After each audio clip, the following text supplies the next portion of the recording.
This is the Los Angeles Times. This is a list. They ranked from worst to best every Spielberg movie, and I'll go through the top 10 the way they see it. Okay?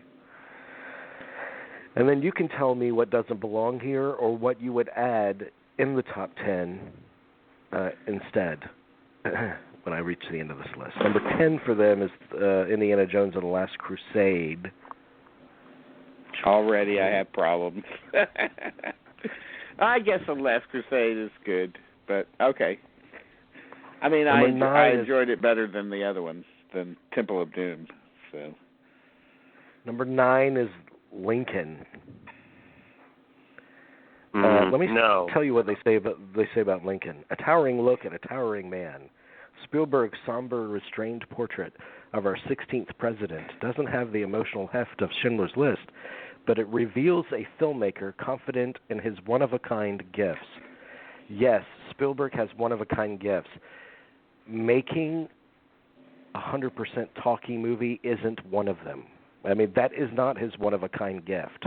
I don't know what they're talking about. That's like the opposite of what he's gifted at. I have issues with that because we were talking about that today at home, my mom and I, and I love the performance by Daniel Day-Lewis. That's what I walk away with that movie. I don't walk away with much else from that movie, unfortunately. Right. Yes. Their number 8 is War of the Worlds. This is the Los Angeles Times. This isn't a 25-year-old blogger. I mean, it might be. Maybe a blogger that works for the New York Times. But yes, that's War what of the Worlds is a good movie. Is for Spielberg a very good. Is a very good movie. It's not in the top 10 of his movies. No. I wouldn't put it. No, I would not put it in the top 10. I would put it. I would. Right, but I mean, it is much better than it has any right to be. But no, I would not put it in the top 10. But now I really need to see what else is on this.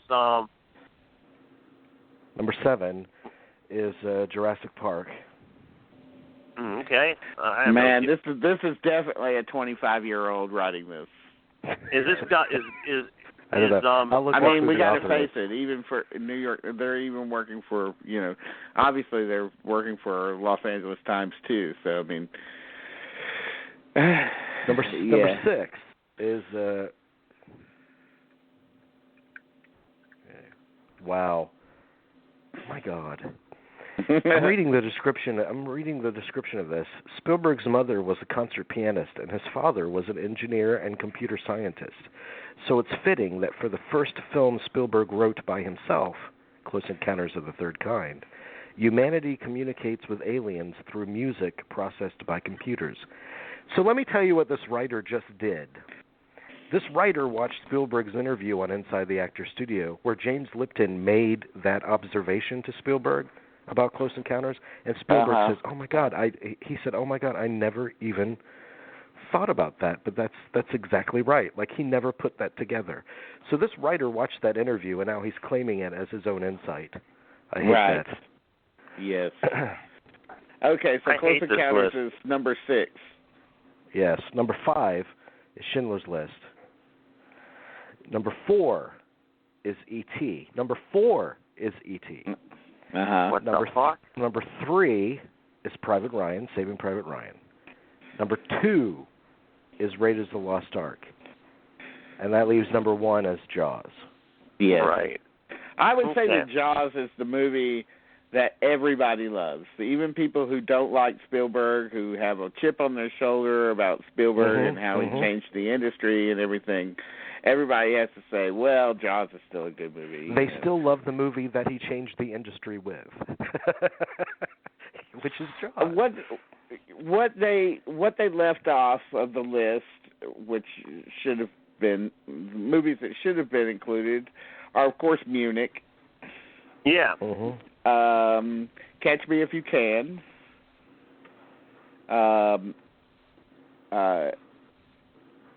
Possibly AI. And Duel. I would actually and Empire of the Sun.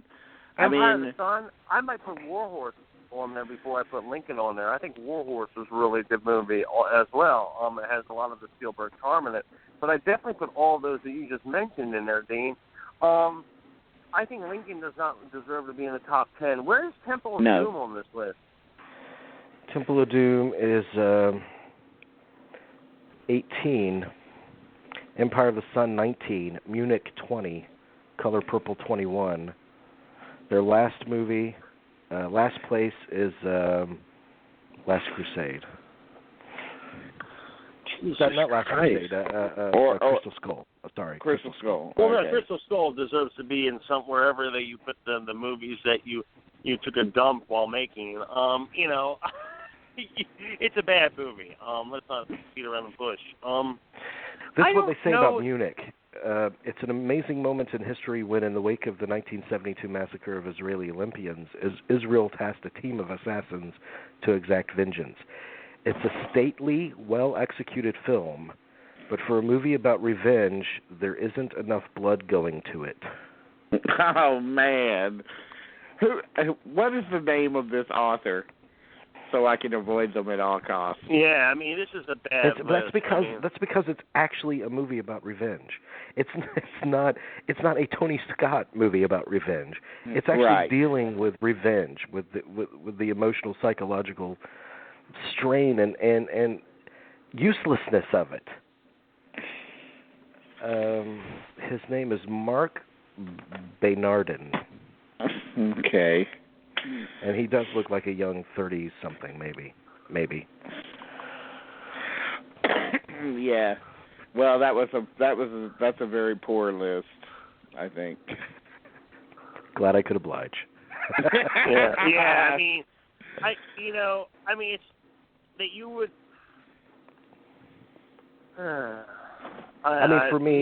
For me, personal favorites are Temple of Doom, Empire of the Sun.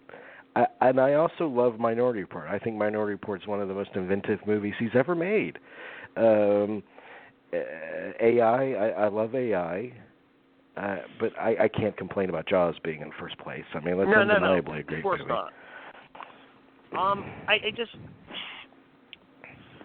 but what does it say that you have a filmmaker that has more than 10 great works under his belt, though? Oh, yeah. I mean, undeniable, yeah. Yeah.